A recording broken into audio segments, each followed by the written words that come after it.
What happens when one of country music's most beloved icons walks onto a morning talk show expecting a warm welcome, only to face a barrage of disrespect that shocks everyone watching?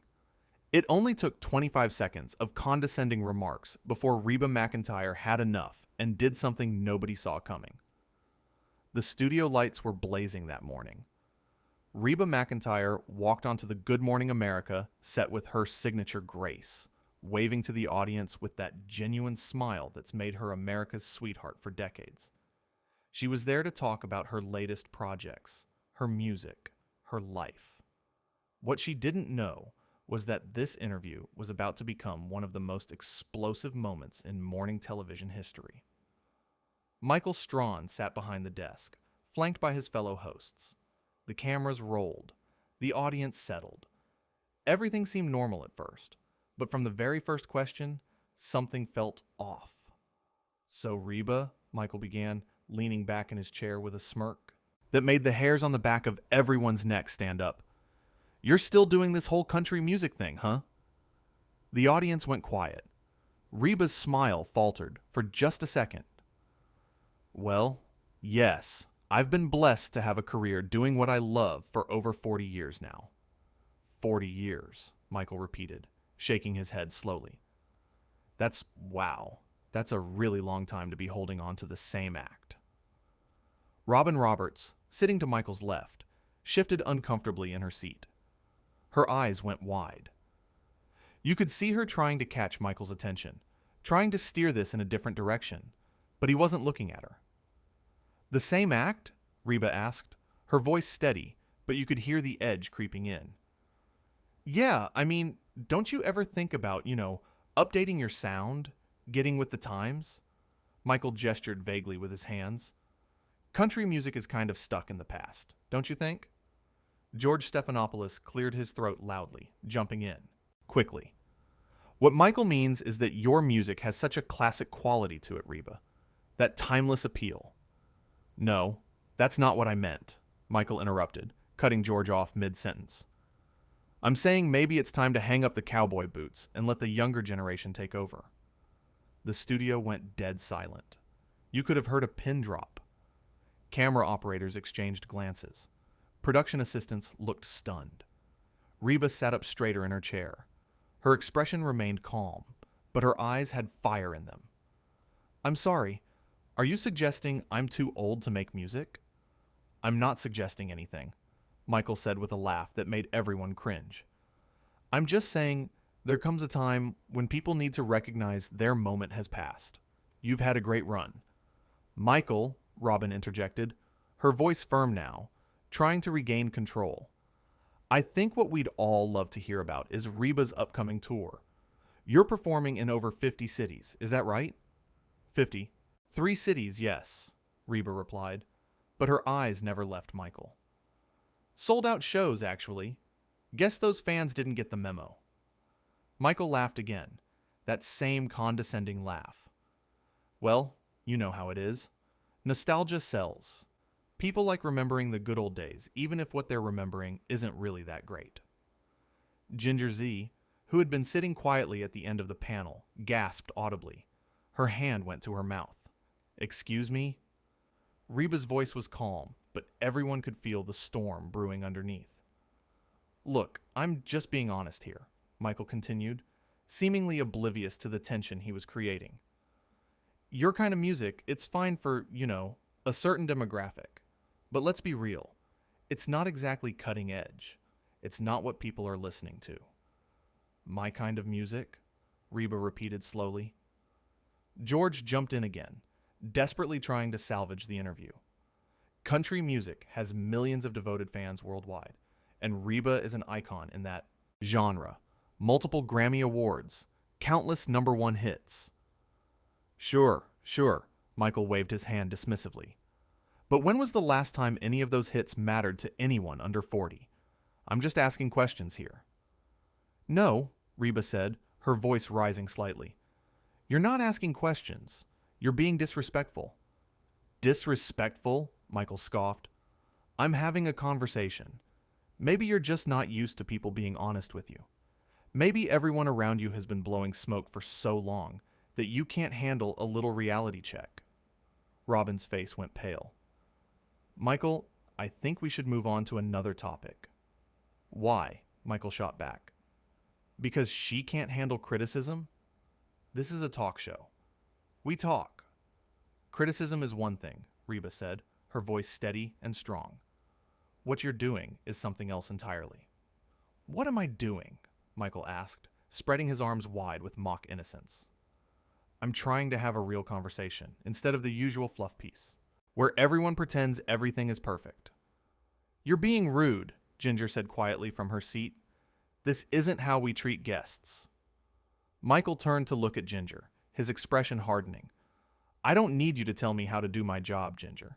This is my segment. Actually, George interjected, his voice firm, this is all of our show, Michael. Is it? Michael turned back to Reba. See, this is what I'm talking about. Everyone's so sensitive now. Can't say anything without people getting their feelings hurt. Reba took a deep breath. You could see her composing herself, choosing her words carefully. Michael, I came here this morning as a guest on your show. I came here with respect, expecting to have a pleasant conversation about my work and my life. Instead, you've spent the last several minutes insulting me, my career, my fans, and the entire genre of music that I represent. I haven't insulted anyone, Michael protested. I've just been honest. Honest? Reba's voice rose. You've called my music irrelevant. You've suggested I'm too old to be doing what I love. You've dismissed 40 years of hard work and dedication as nothing more than nostalgia. And you've done it all with a smirk on your face, like this is some kind of joke to you. The audience was riveted. Some people were nodding along with Reba's words. Others sat with their mouths hanging open. Look, if you can't handle someone challenging you, Michael started. This isn't a challenge, Reba interrupted. This is disrespect. There's a difference. Robin reached out and touched Michael's arm. Michael, please. Michael pulled his arm away. Don't tell me to take a breath. I'm fine. You're not fine, George said quietly. You're being unprofessional. Unprofessional? Michael's voice was louder now. I'm trying to have a real conversation, and all of you are acting like I've committed some crime. You invited me here, Reba said, her voice cutting through the chaos. You invited me as a guest, and you've treated me like I'm some kind of burden. Maybe because it is, Michael muttered, but his microphone picked it up. The words echoed through the studio. The gasps from the audience were immediate. Robin's hand flew to her face. George closed his eyes and shook his head. Ginger looked like she wanted to disappear into her chair. Reba sat there for a long moment, just staring at Michael. When she spoke again, her voice was quiet, but it carried weight. What did you just say? You heard me, Michael said, doubling down. Look, I'm tired of these booking segments where we have to pretend to care about whatever some past their prime celebrity is trying to sell. You're here to promote something. We both know it. Can we just drop the act? Michael, Robin's voice was sharp now. Stop talking, right now. No, let him finish, Reba said. I want to hear what he has to say. Clearly he's been holding this in. There's nothing to finish, George said quickly. Michael has said more than enough. I'm just saying what everyone's thinking, Michael continued, ignoring George completely.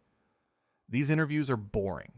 We sit here, we ask softball questions, we pretend everything is amazing. And meanwhile, nobody watching actually cares. They're just waiting for something interesting to happen. Something interesting like you being incredibly rude to a guest? Ginger asked, her voice small but pointed. At least I'm being real, Michael shot back. No, Reba said, standing up from her chair. You're being cruel. And there's a difference between being real and being mean for the sake of being mean. Michael leaned back in his chair. Oh, here we go. The dramatic exit. Very original. Michael, Robin stood up now too. That's enough. Is it? Michael looked around at his fellow hosts. Are you all going to gang up on me now? Make me the bad guy because I dared to speak the truth? The truth. Reba's voice was incredulous. You think what you've been saying is the truth? You've been nothing but condescending and dismissive from the moment I sat down. Maybe because you walked in here expecting everyone to bow down and worship you, Michael said. The great Reba McEntire. Country music royalty. Well, guess what? Not everyone cares. I never asked anyone to bow down, Reba replied. I asked for basic respect. The same respect I've shown to every person I've ever worked with in my entire career. George stood up now, positioning himself between Michael and Reba. Reba, I am so sorry. This is not how we conduct interviews. Speak for yourself, Michael muttered. I am speaking for myself, George said firmly. What you're doing is wrong. Wrong, Michael laughed bitterly. I'm the only one being honest. You keep using that word, Reba said. Honest. But what you're doing isn't honesty. It's cruelty. Then maybe you should realize when it's time to step aside, Michael said. The entire studio seemed to hold its breath. Even the camera operators stopped moving. Reba looked at Michael for a long moment. Then she looked at Robin, at George, at Ginger. I want to thank the three of you for trying to make this right. You're good people, and you didn't deserve to be put in this position. Reba, please, Robin said, her voice pleading. Don't leave like this. I'm not leaving, Reba said calmly. I'm being asked to leave. Michael made that very clear.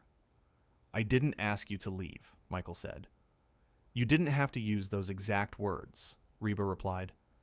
Everything you've said since I sat down has been designed to make me feel unwelcome, to make me feel like I don't belong here. Well, mission accomplished. This is ridiculous, Michael said, but his voice had lost some of its edge. No, Reba said, picking up her purse. What's ridiculous is that you call yourself a professional. Reba, please, George said. Give us a chance to make this right. How? Reba asked simply. Do you erase the last 10 minutes? We could restart the interview, Robin suggested desperately. Start over. Do it right this time. Reba shook her head slowly. I appreciate that, Robin. I really do. But I don't think I can sit here and pretend that this didn't happen. I don't think I can sit across from someone who clearly has no respect for me and act like everything is fine. So you're just going to run away? Michael asked. I'm not running away, Reba said firmly. I'm choosing not to subject myself to more of your disrespect. See this entitled attitude, Michael said, gesturing at Reba, like you're too good to be questioned. I never said that, Reba replied. But there's a way to question someone that's respectful. You chose mean. Ginger stood up from her seat. Reba's right, Michael. What you've been doing is wrong, and you know it. Michael turned to Ginger, his expression darkening. Oh, now you're an expert on how to conduct interviews? I'm an expert on how to treat people with respect, Ginger shot back, her voice stronger now. And what you've done here today is the opposite of that. So everyone's against me now, Michael said, looking around the panel. That's what this is? Nobody's against you, George said carefully. We're trying to help you see that you've crossed a line. I haven't crossed any line, Michael insisted. I've just refused to play the game, to pretend like everything is sunshine and rainbows when it's not. This isn't about pretending, Robin said. This is about basic human decency, about treating our guests with respect. And I did, Michael said. I asked her questions. You insulted her, Robin corrected, over and over again. I gave her my opinion, Michael said. No, Reba interjected. You gave me your disrespect, and you did it in front of millions of people watching at home. You did it knowing that I couldn't really defend myself without looking difficult or ungrateful. So you were calling me out, Michael said. Yes, Reba replied simply. I am, because someone needs to. Because what you did here today was wrong, and you need to hear that. From you? Michael scoffed. From anyone who will say it, Reba answered. I've been doing this for over 40 years. I've done thousands of interviews. But but I've never been treated with such contempt as you've shown me today. Michael opened his mouth, but George cut him off. Don't say anything else. Why? Michael asked. Because you've said enough, George replied firmly. Reba adjusted her purse on her shoulder. I'm going to go now. I'm going to walk off this set with my head held high, because I know that I did nothing wrong here today. I came here in good faith. I was prepared to have a lovely conversation. And instead, I was ambushed by someone who seems to have a personal issue with me that I wasn't even aware of. I don't have a personal issue with you, Michael said. Then why? Reba asked, her voice genuinely curious now. Why did you treat me this way?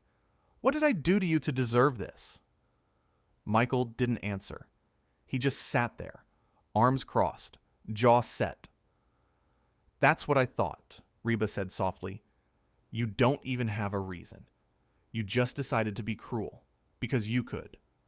Reba, Robin said, tears visible in her eyes now. I am so sorry. This should never have happened. I know you are, Reba said gently, walking over to Robin and taking her hand. And I don't blame you. I don't blame any of you except him. She gestured toward Michael without looking at him.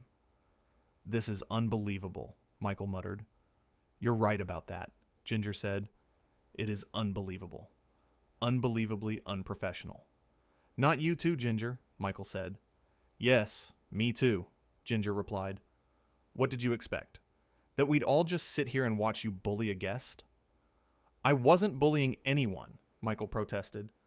Yes, you were, George said, and the sooner you admit that, the better. Reba turned to face the audience.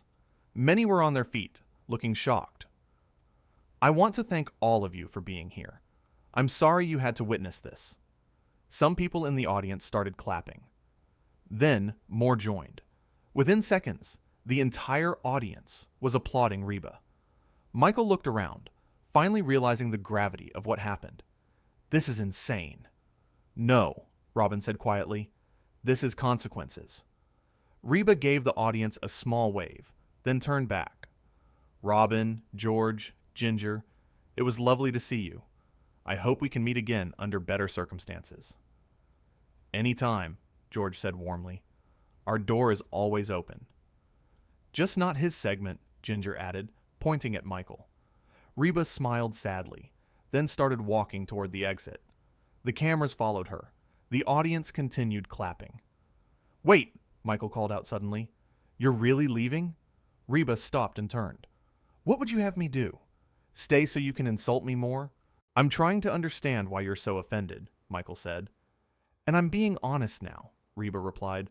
Your honesty is cruel. Your honesty is mean-spirited, and I want no part of it. So you're saying I should lie? Michael asked. I'm saying you should be kind, Reba answered. I'm saying you should treat people the way you'd want to be treated.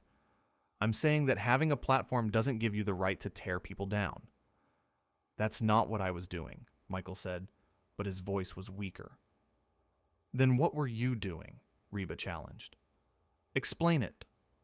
Michael sat there silent. You don't have an answer, Reba said. You were just being mean because you felt like it. Reba, Robin said softly. You don't have to leave.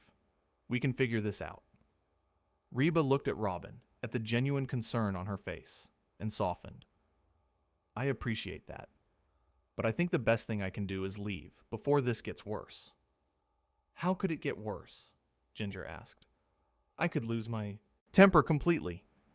I could say things I'd regret, and I don't want to do that. Michael flinched at that. See, Reba continued, that's the difference between us. I could say so many things right now. I could tear you apart, but I won't, because I don't believe in hurting people. I didn't hurt you, Michael said. Yes, Reba said firmly. You did. Words hurt. Disrespect hurts. What you did today hurt. The studio was silent. Everyone watched, waiting. I'm not going to apologize for having an opinion, Michael said stubbornly. I'm not asking you to apologize for having an opinion, Reba replied.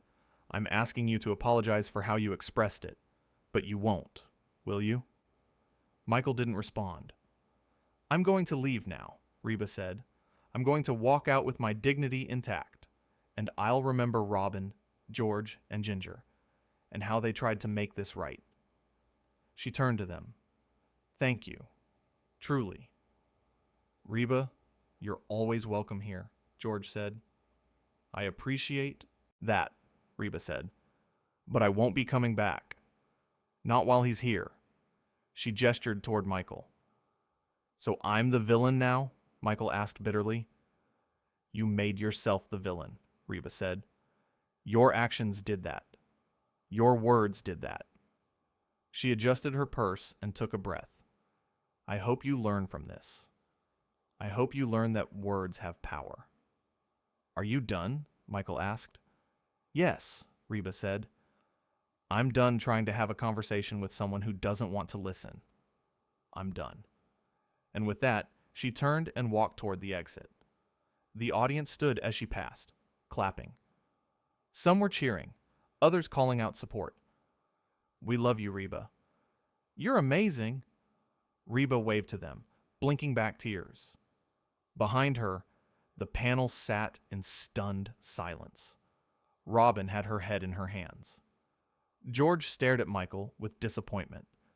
Ginger wiped her eyes. Michael stood there alone in his defiance, seeming to realize he'd made one of the biggest mistakes of his career. But even now, he couldn't say the words that needed to be said.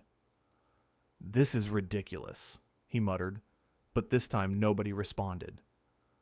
Reba reached the exit, her hand trembling as she reached for the door.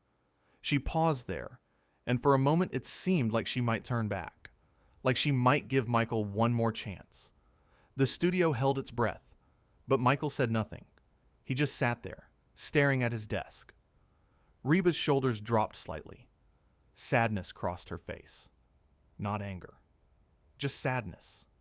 Sadness that someone could be so determined to hurt another person. Sadness that this was what television had become. She pushed the door open and stepped through. The door swung closed with a soft click that echoed through the studio. That sound felt final, like the closing of a chapter. The cameras stayed on the empty doorway. The audience sat frozen. Some were crying. Others looked angry. All looked shocked. Finally, the cameras cut back to the panel. Robin had her head in her hands. George stared at Michael with disgust. Ginger had turned away, unable to look at him. Well, George said coldly, I hope you're proud of yourself. Michael looked up. Don't start with me. Don't start? George's voice rose. You just drove one of the most respected women in entertainment off our set. You bullied her, you insulted her, you disrespected her, and you want me not to start? I was doing my job, Michael said defensively. That was not your job, Robin said, lifting her head. Her eyes were red. Your job is to interview guests, to have conversations, not to attack people. I didn't attack anyone, Michael protested. Yes, you did, Ginger said quietly. Every question was designed to belittle her. Every comment was meant to hurt. I was being challenging, Michael said. There's a difference between challenging and cruel, George said. What you did was cruel. Michael stood abruptly, his chair scraping loudly. I don't have to listen to this. Actually, you do, Robin said, standing to face him, because someone needs to tell you the truth. Someone needs to make you understand what you just did. I know what I did, Michael said. Do you? Robin challenged. Because you seem oblivious that you just destroyed your reputation on live television. My reputation is fine, Michael said, but his voice lacked conviction. Is it? George asked. Because millions just watched you bully a beloved icon. People will move on, Michael said. They always do. Maybe, Ginger said. But Reba won't forget, and neither will we. Michael looked around at his fellow hosts. So you're all turning on me? We're trying to make you see reason, Robin said wearily. We're trying to help you understand that what you did was wrong. I don't need your help, Michael said stubbornly. Yes, George said firmly. You do. There's nothing wrong with asking tough questions, Michael said. Those weren't tough questions, Robin countered. Those were attacks. There's a difference. Everything is an attack to you people, Michael said, frustrated.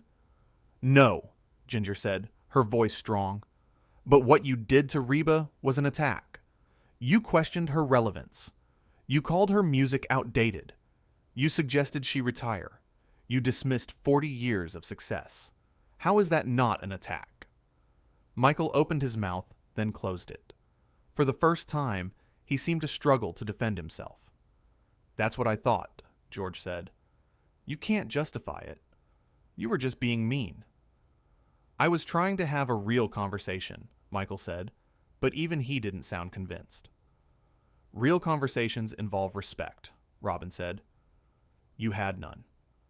The audience was still watching. This had turned from disaster into a reckoning, a moment of truth. I think, George said slowly, you owe Reba an apology, a real one. She's not even here, Michael pointed out. Then find her, Robin said. Go after her. Make this right. Michael looked toward the exit, then back. And if I don't? The question hung in the air. Then you'll have to live with what you did, George said. You'll have to live with the fact that you blew it. I'll have to live with it, Michael repeated flatly. Yes, Robin said, and so will we. Because we were here. We witnessed it. I don't need a lecture, Michael said. Clearly you do, Ginger said, because you still don't get it. I understand plenty, Michael said. Then prove it, George challenged. Go find Reba. Apologize. Michael stood there, weighing his options. The cameras were rolling. The audience was watching. His fellow hosts were staring, waiting. No, he said finally. The word fell like a stone. No, Robin repeated, disbelief clear in her voice. No, Michael said again. I'm not going to chase after her and apologize for having an opinion. Then you're a fool, George said bluntly. Maybe, Michael said, but at least I'm honest. You keep using that word, Ginger said. Honest, like it excuses everything. Doesn't it? Michael asked. No, all three said together. Michael, Robin said softly. Please, go find Reba and apologize.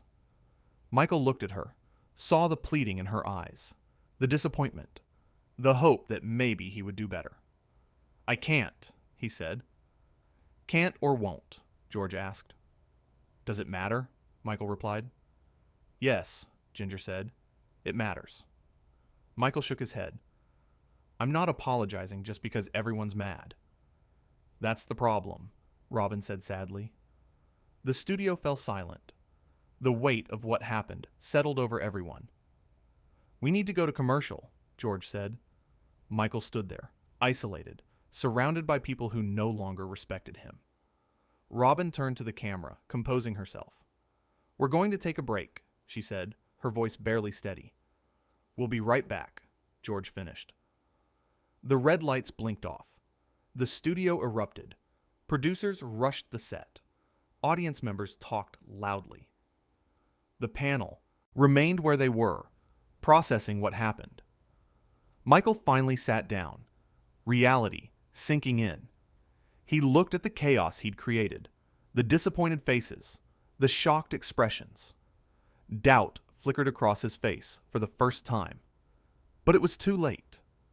Reba was gone. The damage was done. But everyone watching knew that nothing would be right after this. Nothing would be the same. The morning had started like any other, but it had turned into something none would forget. A moment where someone chose cruelty over kindness. And through it all, Reba McEntire had walked away with grace, with dignity. She had refused to sink to his level. And in doing so, she had shown everyone what true class looked like. The door remained closed, a symbol of a bridge burned. And on the other side, Michael sat at his desk, alone with his choices.